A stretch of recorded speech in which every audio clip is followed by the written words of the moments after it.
to be capable enough, to be strong enough to just take care of life on our own and not ask for help and not seek help and maybe be seen as someone who is weak or hadn't figured it out. It's interesting in light of the gospel message when Jesus calls people to follow him. Because we think we are called to follow Jesus, but we've got a lot of space in between that calling. Because Jesus isn't really here. And we've never confronted him. We've never had him look us in the eye and say, follow me. And that would be an experience that you and I would find amazing, I think. But we have to find that some other way. We have to hear that some other way. Nathaniel and Philip hear it directly.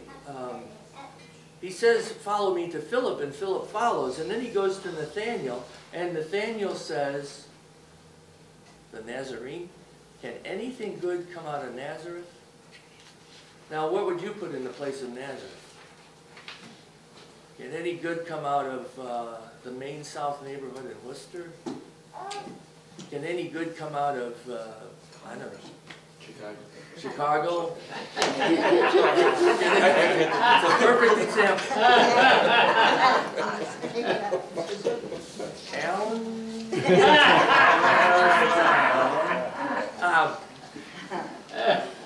We all have those stereotypes, and we have those stereotypes that are much more damaging sometimes.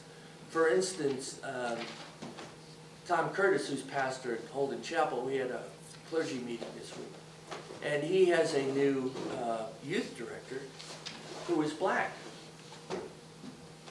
He's been stopped 7 times by the police in Holden.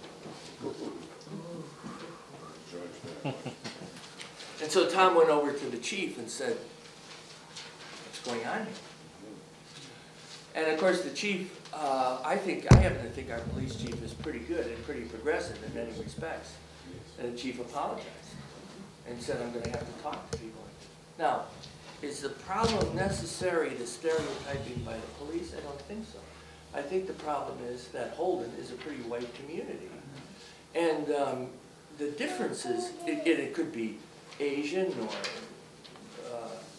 Native American or whatever, those differences really stand out for us. And it's an issue. It's an issue for us. And we all have some kind of prejudices or something like that.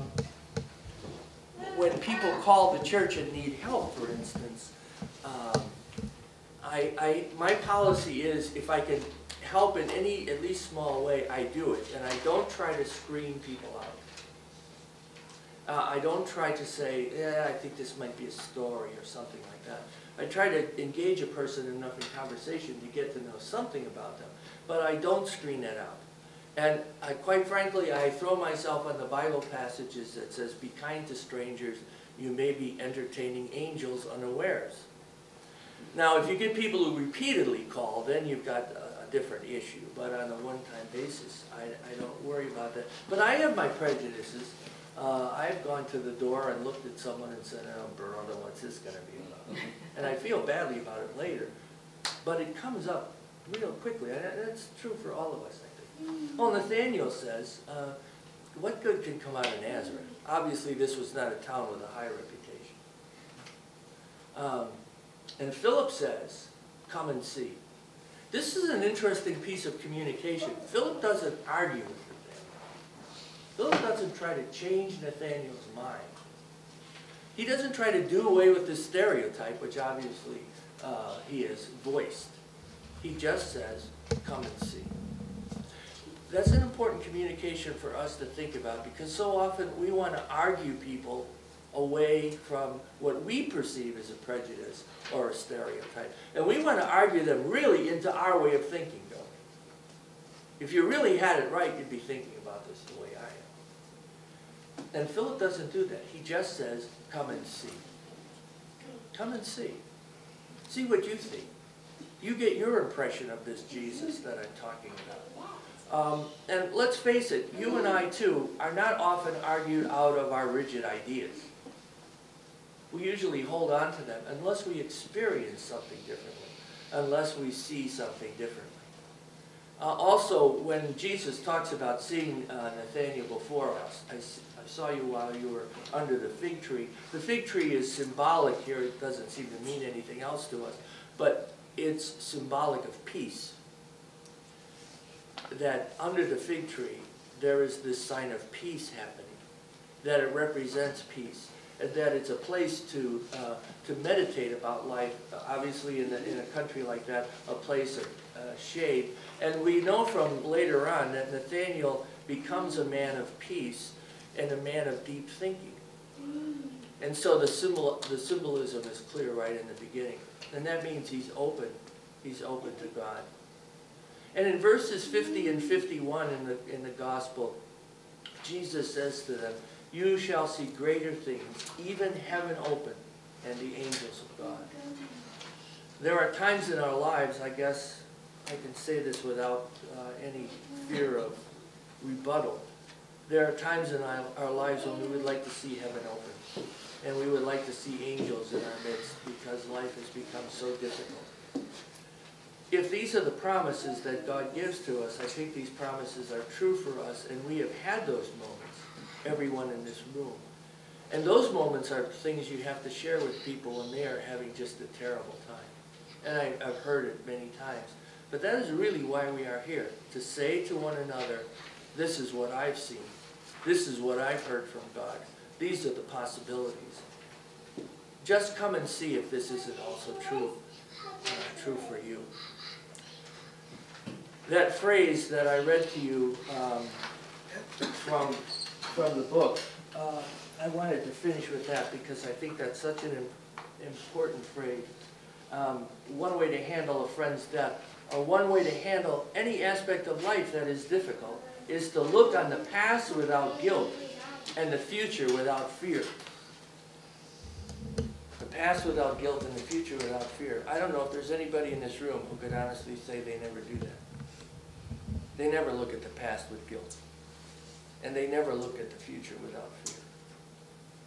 All of us have things in the past we wish had never happened. All of us have things in the past we wish we had never done or never said. And all of us look into the future and think, boy, there's possibilities here that are awful.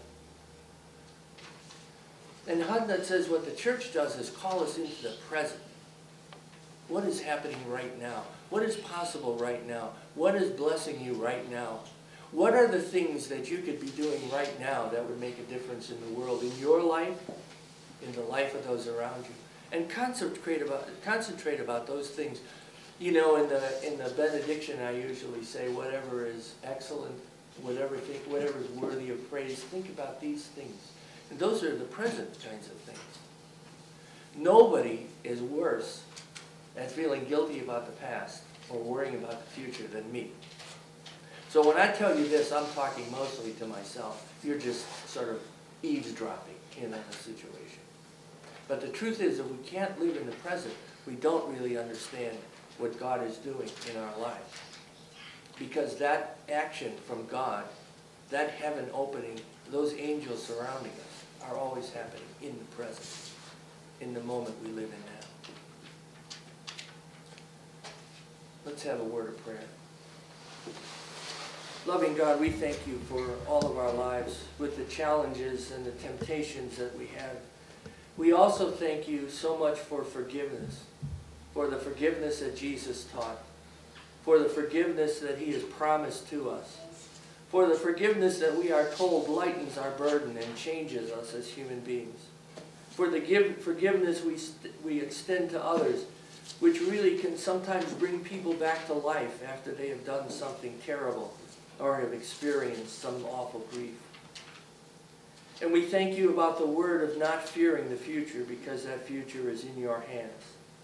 It doesn't make any difference how old we are, oh God, or what ailments we have. Our mind and our spirit are always with you. And we thank you for these promises. We ask that you bless us this day and every day. Help us to remember the stories of Jesus, and help us to share those stories with one another. Amen.